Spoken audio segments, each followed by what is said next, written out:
Buenas noches, tardes o días. ¿Cómo va esa cuarentena? El último día de marzo del 2020. Apenas han pasado 3 meses de este año y ya queremos que termine algunos de nosotros. Pero bueno, continuamos con nuestra actividad académica. En esta ocasión vamos a presentar la introducción a la radiología de tórax. Vamos a hablar algunos aspectos generales que debemos tomar en cuenta a la hora de evaluar una placa radiográfica de esta región. Comenzamos con el tan querido recuerdo anatómico. El tórax o la caja torácica se compone de una importante parte ósea que de adelante hacia atrás está conformado por el hueso esternón, un hueso único, impar, que contiene un manubrio, un cuerpo y una apófisis o apéndices sifoides. En él se insertan directamente las primeras 7 costillas, siendo la primera esta, ¿no?, en forma de C muy cerrada. 1, 2, 3, 4, 5, 6, 7 costillas verdaderas, porque cada una a través de su cartílago se inserta en la parte lateral del esternón.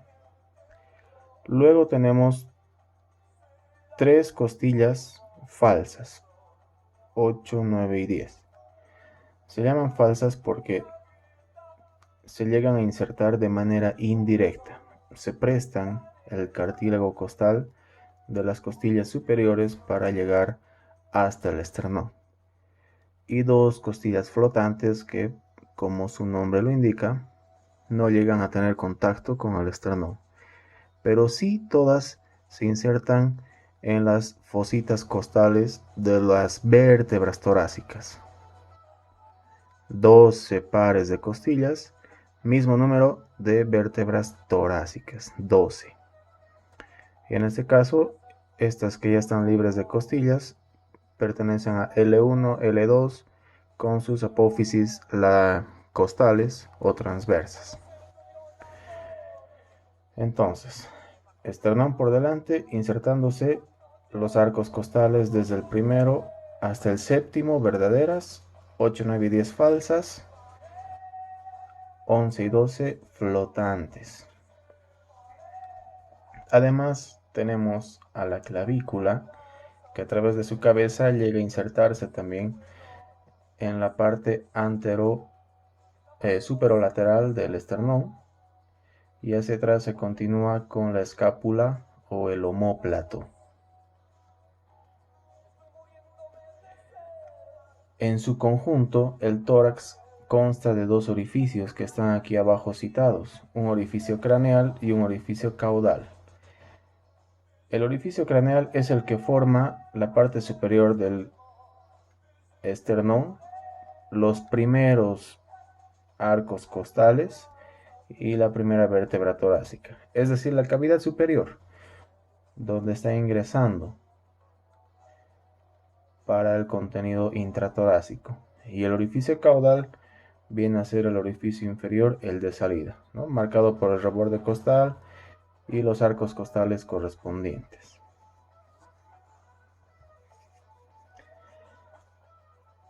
¿Qué se encuentra contenido en el tórax o en la cavidad torácica? Principalmente los órganos de la respiración y además el corazón y los grandes vasos y algunos órganos digestivos como el esófago. Vamos a hacer un particular análisis en la vía respiratoria, la vía aérea. Se compone de la tráquea,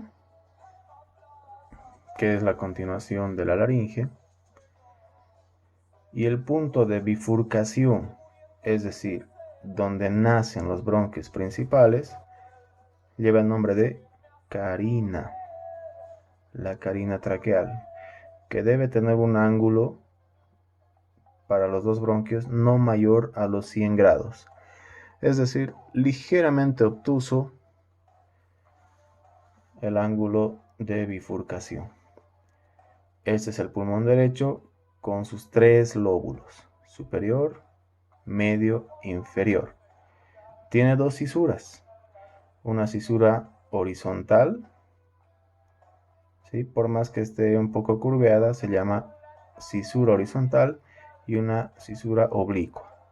En cambio, el pulmón izquierdo solo tiene 2 lóbulos a través de la cisura pulmonar izquierda. De los bronquios principales nacen los lobares y los bronquios secundarios hasta los terminales. También vamos a estudiar la estructura de la pleura.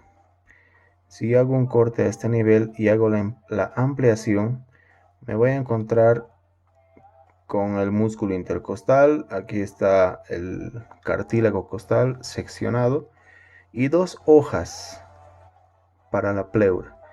Recuerden, la pleura es la membrana que recubre los pulmones. Tenemos una hoja parietal que está adherida a la pared, una hoja visceral adherida al parénquima pulmonar en todo su trayecto, excepto en el hilio, y el espacio, el pequeño espacio entre las 2 hojas pleurales, se denomina espacio pleural, donde se encuentra el líquido pleural, que cumple una función de lubricación, evita la fricción, facilita la expansión también del pulmón, además de darle nutrición, protección, etc. La producción diaria para cada pulmón es de unos 15 ml de líquido pleural, lo cual no es significativo radiológicamente hablando.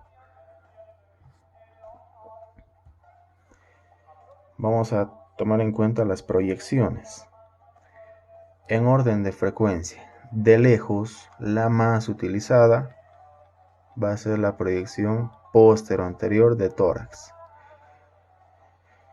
Se puede hacer con el paciente en decúbito, en bipedestación, ¿sí?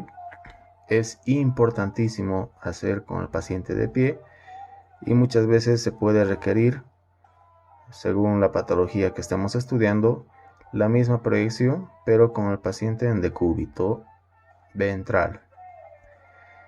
En segunda instancia tenemos la placa lateral de tórax, que es para examinar algunos puntos ciegos, por ejemplo, que no podamos evaluar en la proyección posterior. Y la anteroposterior únicamente se utiliza cuando no ha sido posible tomar la PA, sobre todo por circunstancias del paciente.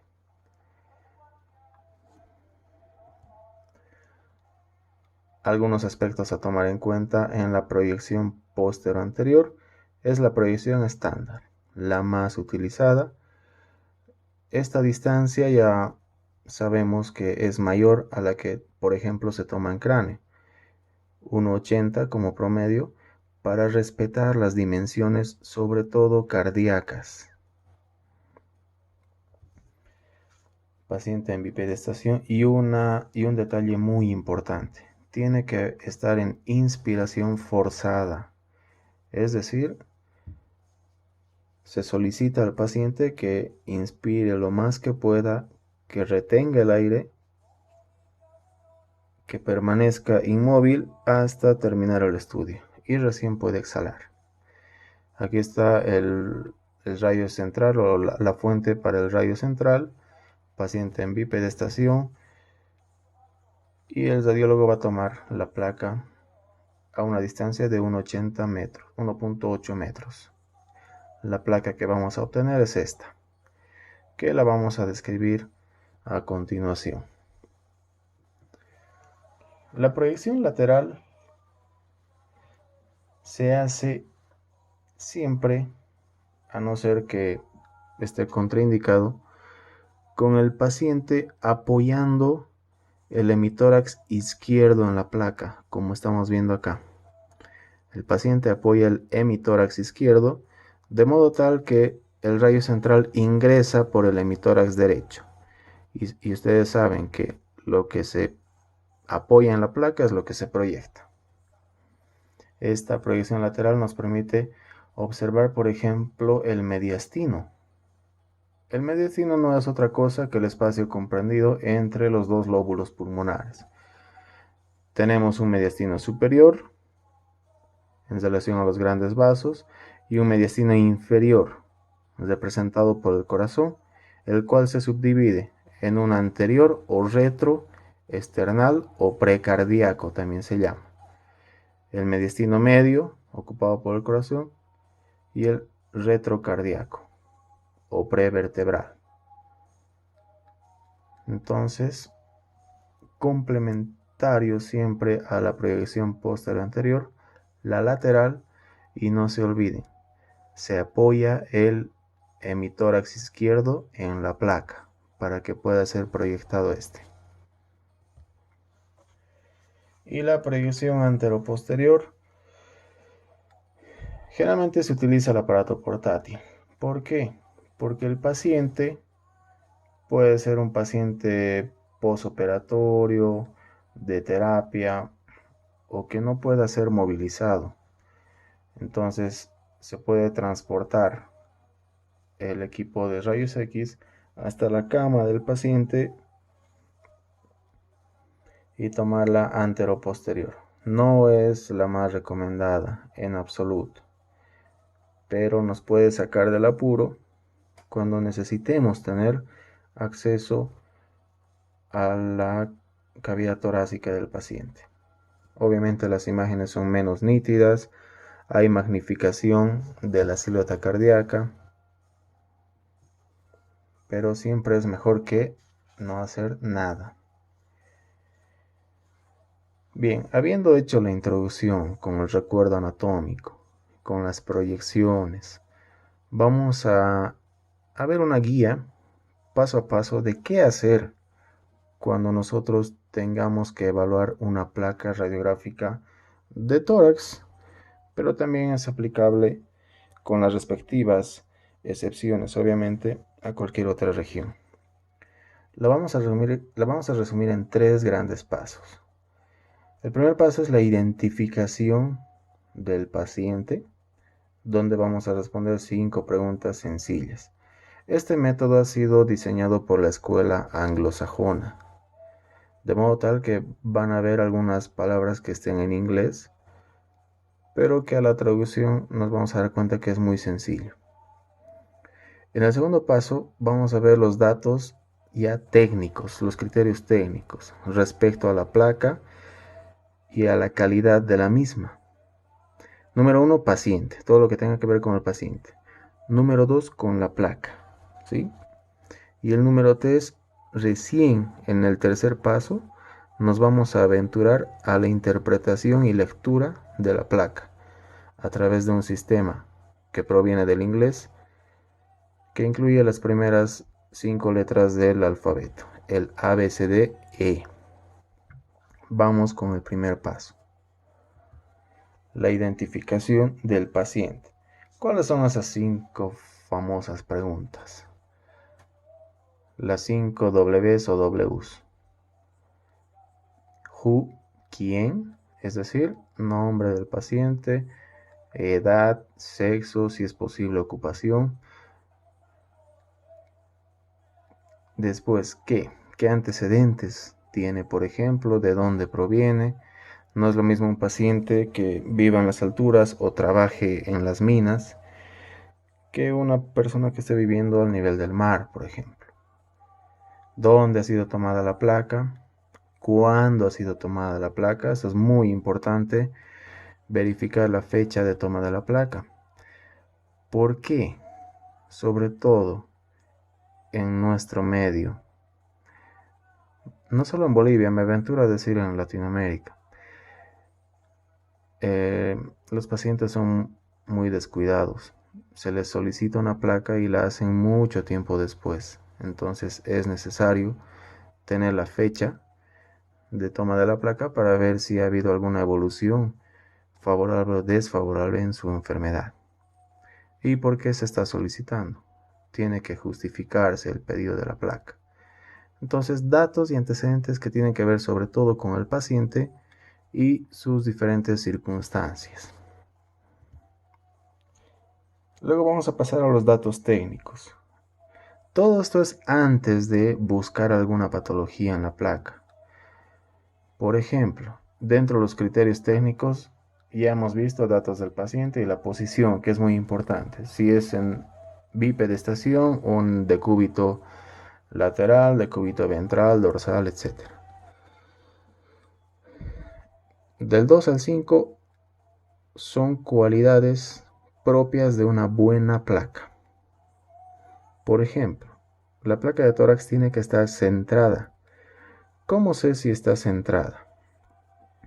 Trazo una línea medio sagital que está pasando por las apófisis espinosas de las primeras vértebras.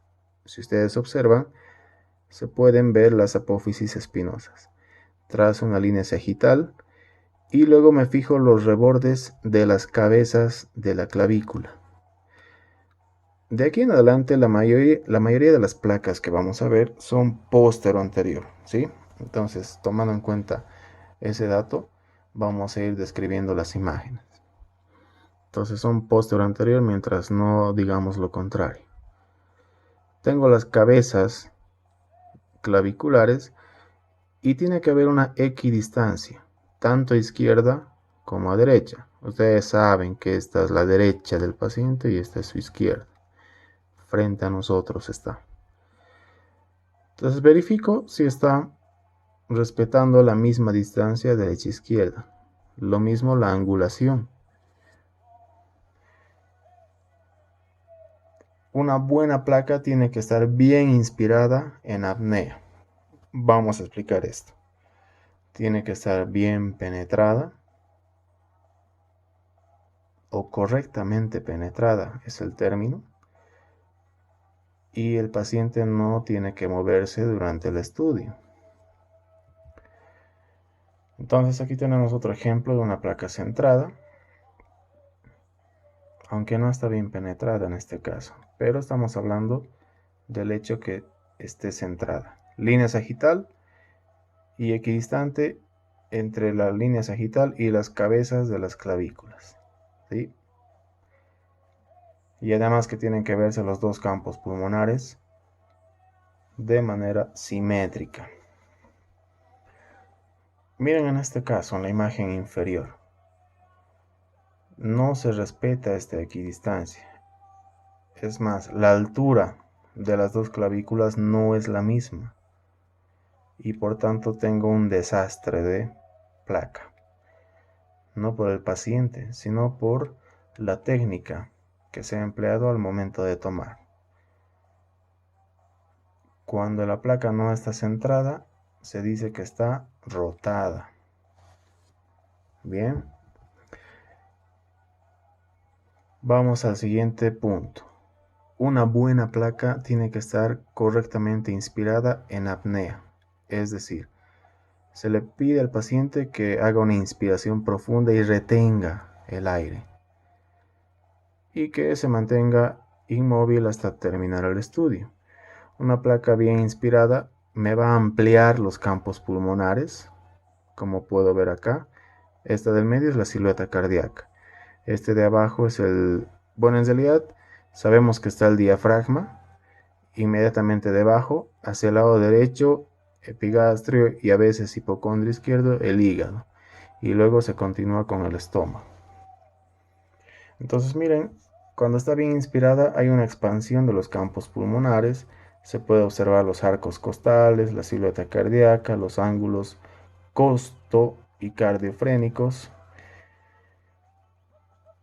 En cambio, si el radiólogo no indica al paciente que haga la inspiración profunda, que retenga, o que el paciente es un niño que está muy ansioso, que no colabora obviamente porque está asustado, ahora se asustan de todo, entonces no hay una buena expansión pulmonar y por lo tanto la placa no está bien inspirada, ¿no? Se dice que está mal inspirada, valga la redundancia. Entonces no se olviden, si están colaborando en la toma de rayos X torácico, inspiración profunda y retención hasta terminar el estudio. Este es un detalle importante, ¿sí? Para verificar si la inspiración es la correcta. En una placa bien inspirada, yo voy a contar de 6 a 8 arcos costales anteriores. O voy a poder contar 8 a 10 posteriores. ¿Cómo voy a diferenciar? Como todo, tengo que entrenar a mi vista. Mientras más placas vea, más imágenes de radiografía de tórax yo vea, voy a acostumbrar a mi sentido de la visión a observar e identificar las estructuras. Las primeras veces va a ser un poco complicado, peor si no tengo conocimientos mínimos de anatomía. Entonces, los arcos costales posteriores son horizontales en comparación con los anteriores, que son oblicuos de superior a inferior. Miren, aquí está una anterior, 2 anterior, 3, 4, 5, 6, 7, 8. Hasta aquí. De 6 a 8 arcos costales anteriores, oblicuos de superior a inferior. En cambio, los posteriores son más horizontales y se los puede distinguir aquí en la placa. Miren, en una póster anterior siempre se van a observar mejor los posteriores, porque el rayo está ingresando por ahí, ¿no? Entonces los marca primero. Y aquí veo los anteriores.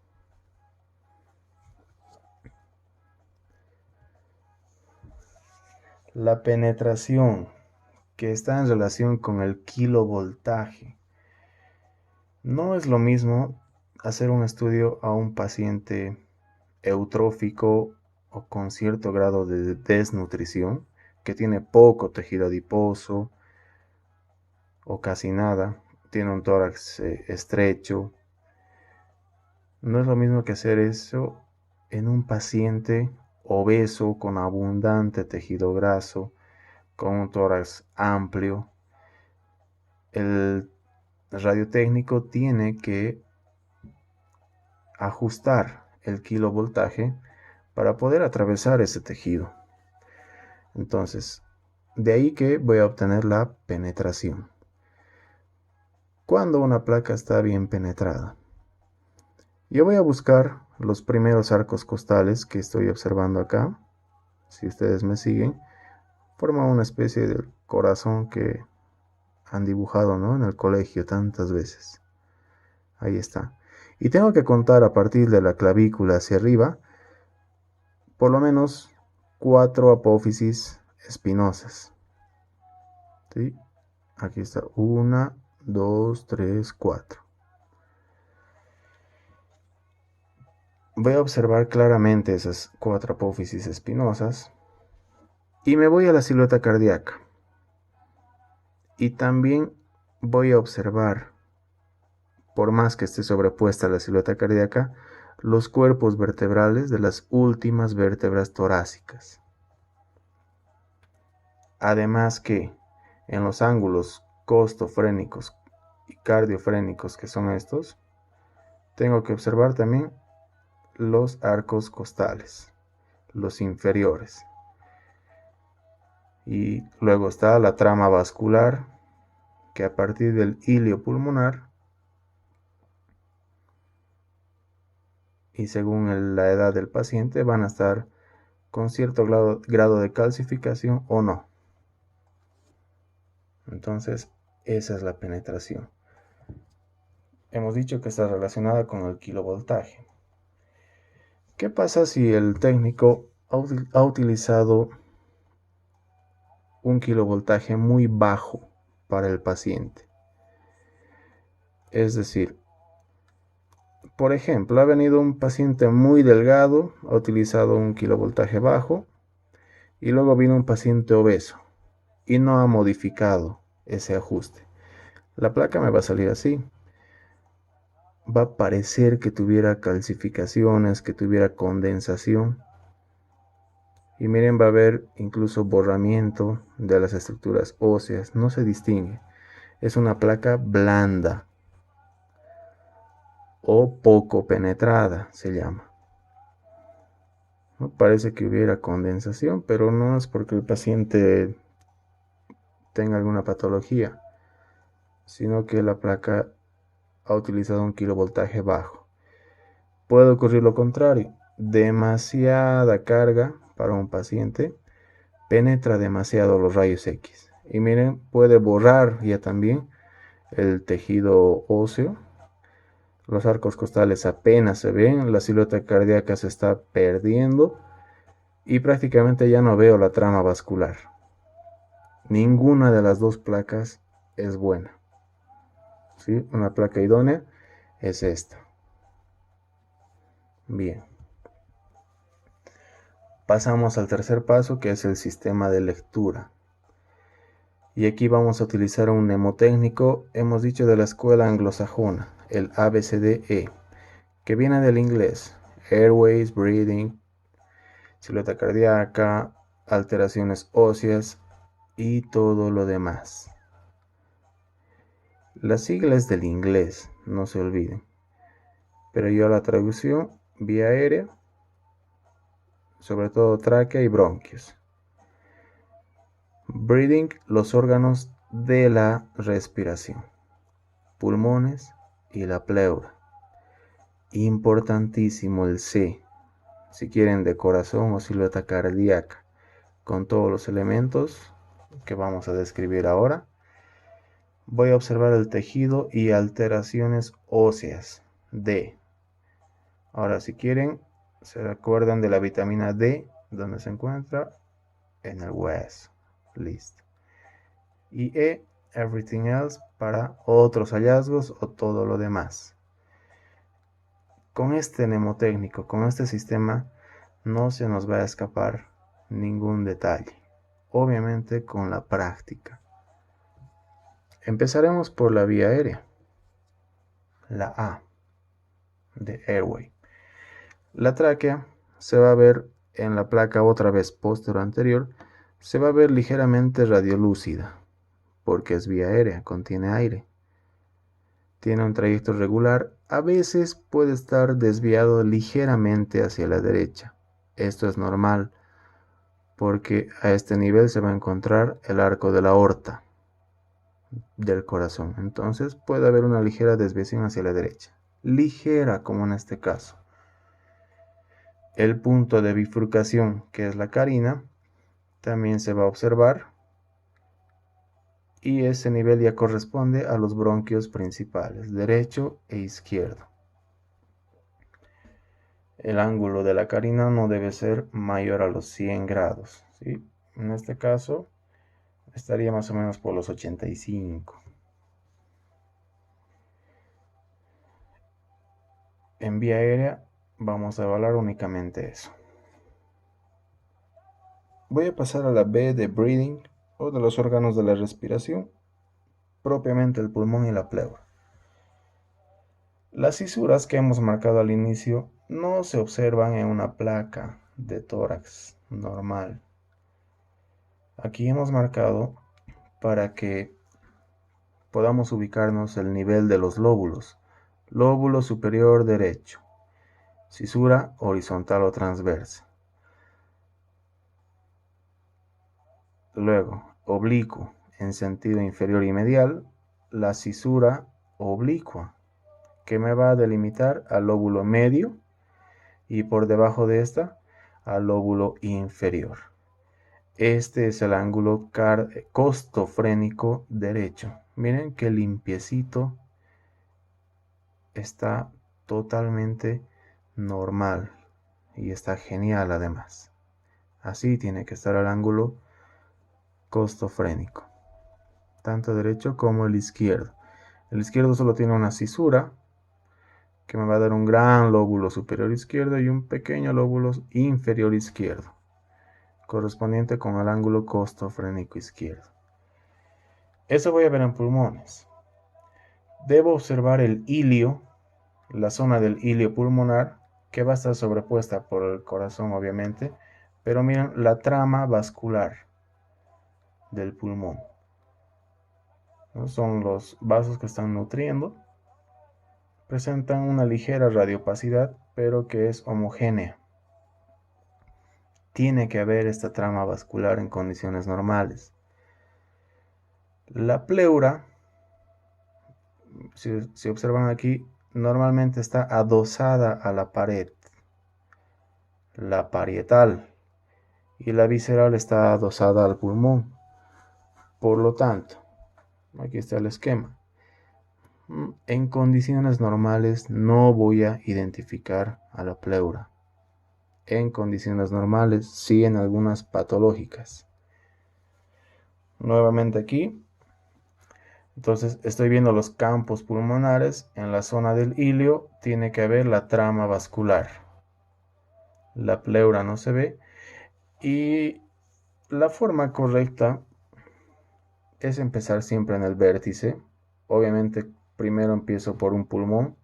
Generalmente lo hacemos por el derecho, porque en el izquierdo hay más elementos, sobre todo relacionados con la silueta cardíaca. Entonces tomamos un poco más de tiempo aquí, muchas veces.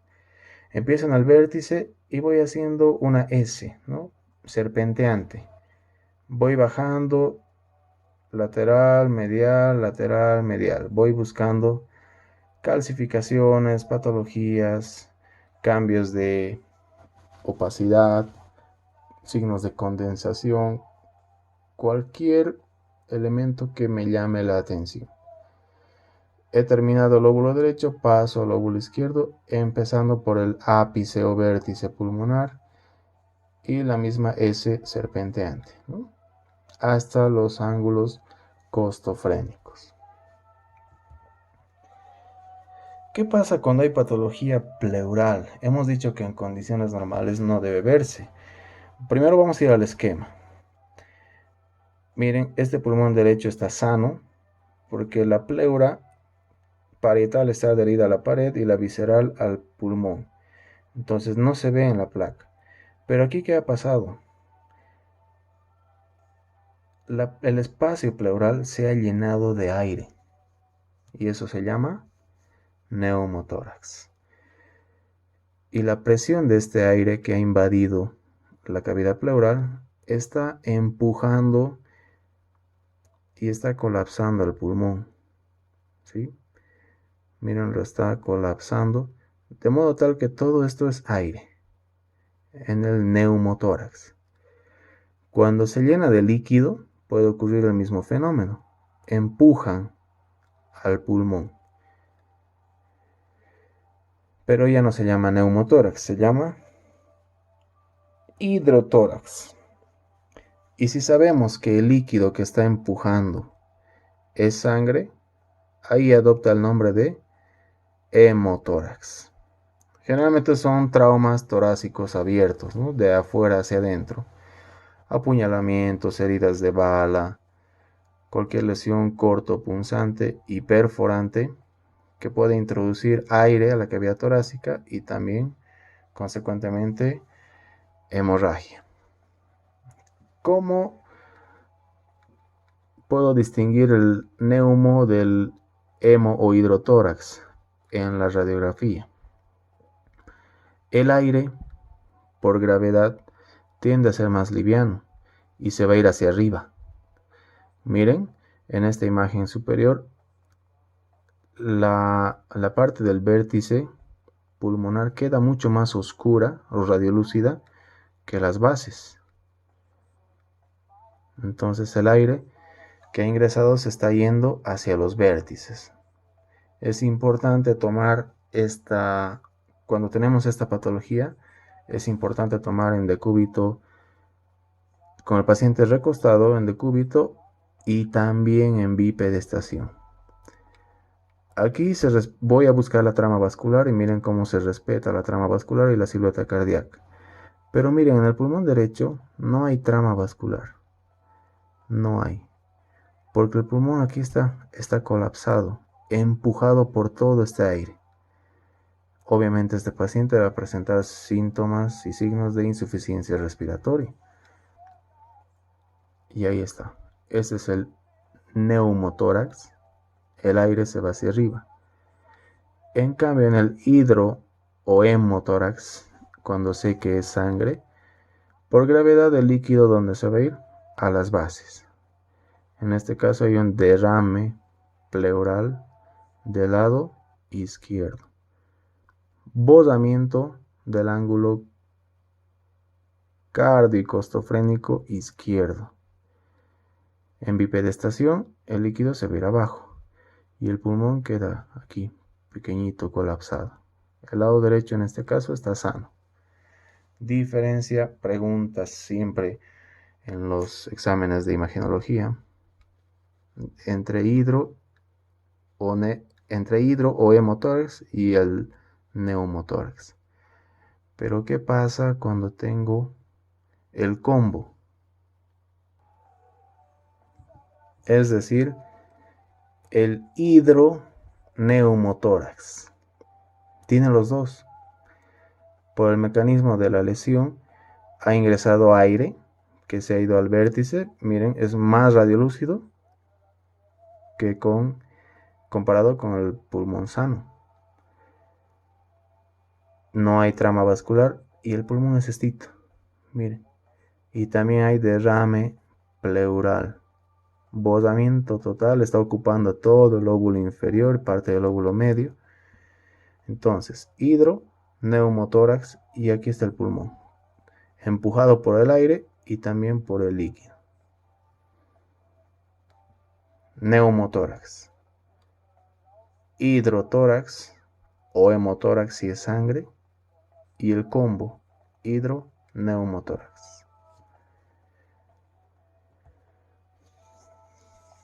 Como tercer elemento, voy a evaluar la silueta cardíaca, el corazón. Otra vez proyección póstero-anterior. Y aquí es un poco más sencillo. Voy a presentar 2 abultamientos a la izquierda y 3 a la derecha. Perdón, 2 a la derecha, 3 a la izquierda. El primero corresponde a la vena cava superior, que está recibiendo a los 2 troncos venosos brachiocefálicos. Miren, este es el primero, el superior de la derecha, vena cava superior. Y un segundo abultamiento correspondiente al atrio derecho, ¿no? A la aurícula derecha, porque el ventrículo va a estar descansando sobre el diafragma. Miren, aquí está la silueta diafragmática, se ve bonita. Y al lado izquierdo voy a tener 3, de arriba hacia abajo. El callado de la aorta, miren, aquí está representado el callado aórtico y la vena cava superior a la derecha. Debajo del callado aórtico, ¿quién está? El tronco pulmonar o el tronco de la arteria pulmonar, el segundo abultamiento. Es un poco menos pronunciado y menos radiopaco que el callado de la aorta. Aquí está. Sería genial poder ver así, ¿no? Pero esta es una representación de cómo debería estar. Finalmente voy a tener al gran ventrículo izquierdo, ¿no? Que es todo esto. Y pues aplico mis conocimientos de la anatomía cardíaca, donde voy a tener a los grandes vasos, ¿no? 2 de salida, la aorta, ascendente, callado, tronco brachiocefálico, a la derecha, arteria carótida común y subclavia a la izquierda.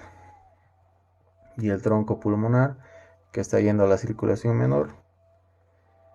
Y voy a tener a la vena cava superior en este caso. Y por detrás, pues las venas pulmonares y la cava inferior que está viniendo por detrás. Silueta cardíaca, no se olviden. 2 abultamientos a la derecha, 3 a la izquierda. Voy a poder estudiar también el mediastino junto con el corazón, es decir, el espacio comprendido entre los 2 pulmones. En una placa lateral voy a poderlo estudiar mucho mejor y hacer la división. En relación con los grandes vasos voy a tener el mediastino superior y el inferior, que se divide en tres. Anterior, hemos dicho, retroesternal o precardíaco. El medio, que corresponde al corazón, y el posterior, retrocardíaco o prevertebral. Miren, los cuerpos vertebrales también puedo estudiarlos. Y otra vez el diafragma, separando el tórax del abdomen.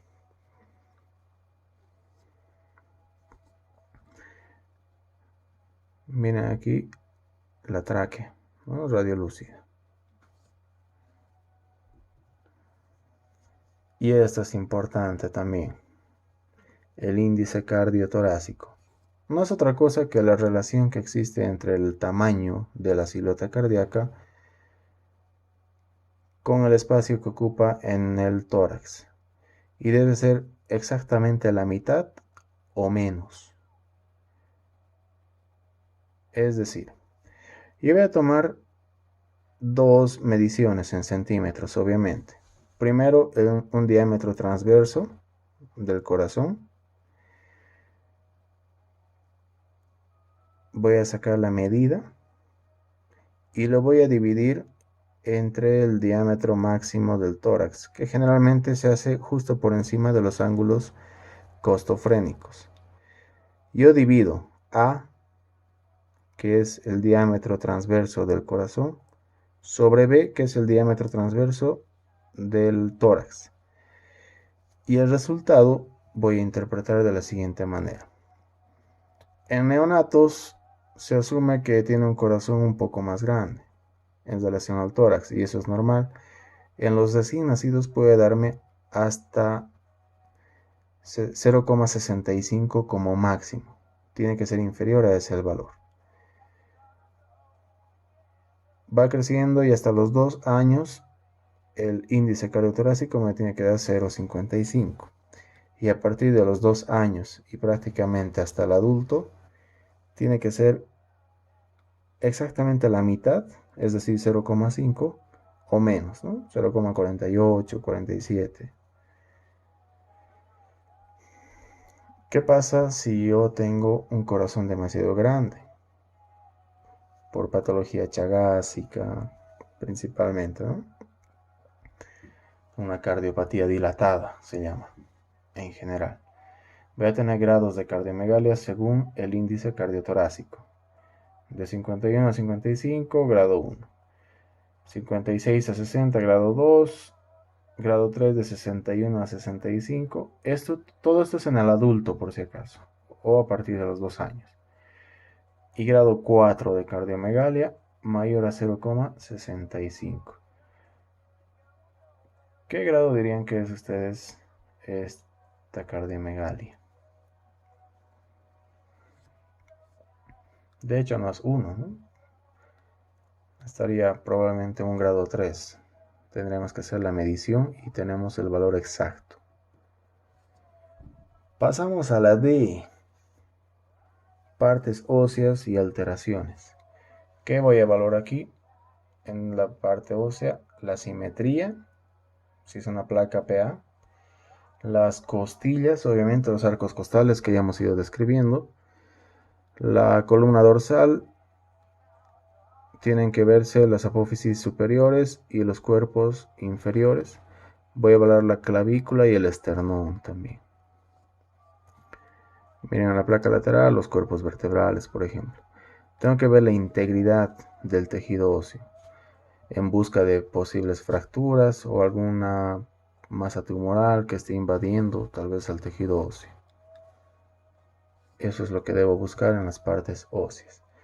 En la evaluación de las clavículas, nuevamente las cabezas, la dirección, la simetría sobre todo.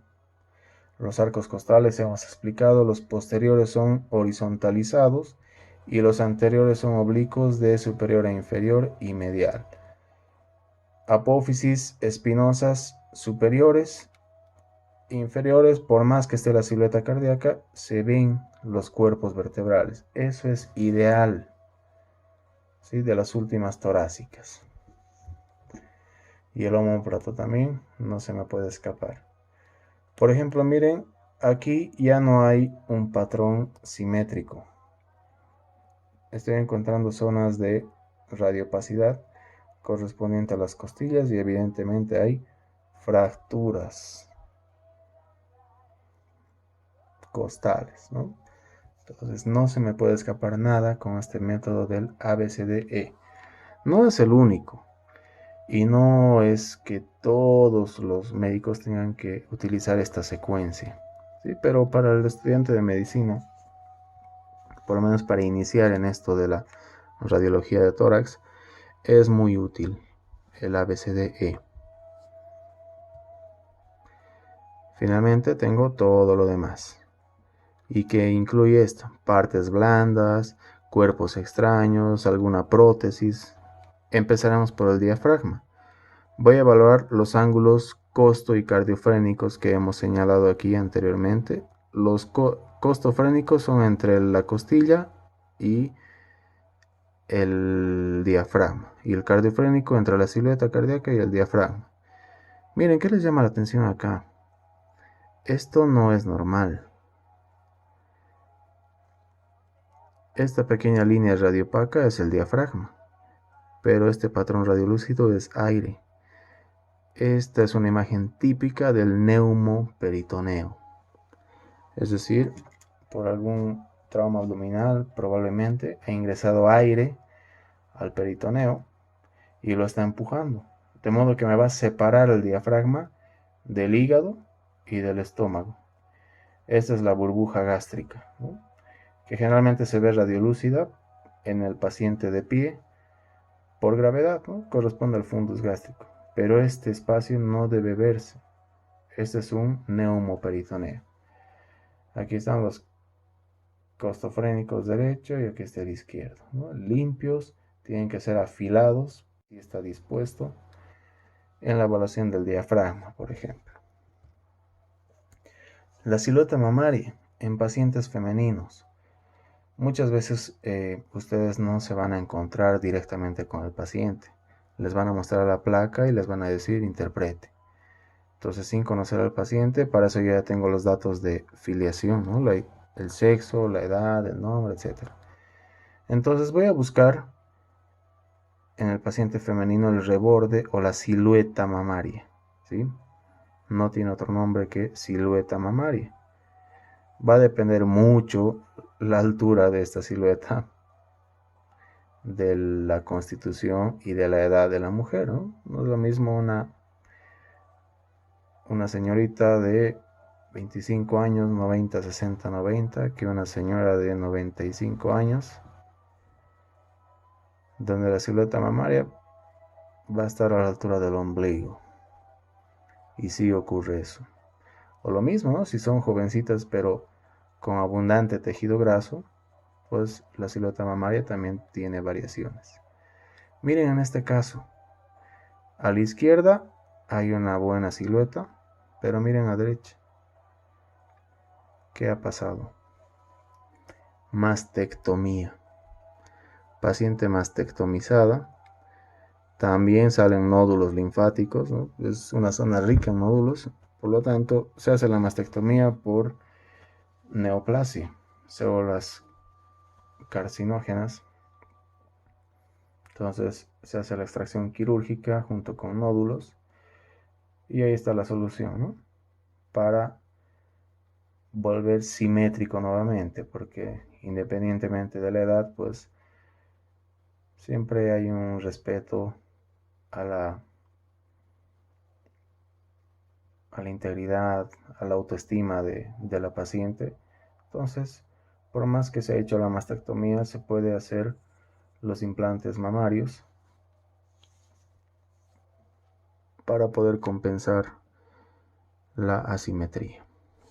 Siempre presten atención a esos detalles.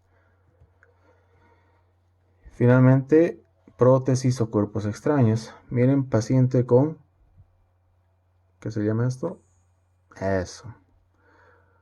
Cuando el nódulo sinoauricular o de Cate y Flack no funciona correctamente, a través del marcapasos se manda la señal y se regulariza el ritmo cardíaco.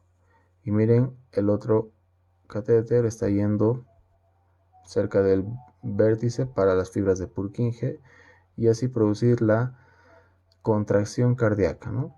Que tiene que ser primero atrial y luego ventricular. Entonces, marcapasos. Cuerpo extraño, pacientes pediátricos por excelencia, ¿no? Meten toda la boca. Claramente una moneda en la placa posterior anterior. Si no estoy viendo al paciente, ¿cómo sé si está en vía aérea o en esófago? Porque si lo estuviera viendo, claramente va a estar con sensación de ahogo, si estuviera obstruido. Placa lateral. Miren, aquí está la tráquea, patrón radiolúcido. Por lo tanto, el cuerpo extraño, que es una moneda, no está ocupando la vía aérea, sí el esófago, ¿no? Va a producir dolor, pero es mucho mejor que haya llegado al esófago que a la vía aérea. Miren, en este caso les he puesto una tomografía, corte axial. Y miren, es la broca de un taladro gigante, ¿no? Probablemente paciente, trabajador obrero, tal vez en la excavación de algún túnel. Accidente laboral, claramente, atravesando toda la cavidad torácica y pues aparentemente no hay daño cardíaco. Ahí está. Y ahora, esto más. ¿Cómo diferencio una placa anteroposterior de una posterior anterior? Ese es el gran dilema y lo que tenemos que aprender como primera instancia. Muy aparte de todo lo anterior, debemos saber distinguir porque no siempre vamos a tener placas PA. Por las circunstancias que hemos mencionado, a veces vamos a tener una AP. ¿Y cómo las diferenciamos? Para empezar, esta de aquí es la anteroposterior y esta es la que más comúnmente se hace, la PA. La silueta cardíaca va a estar aumentada en la AP.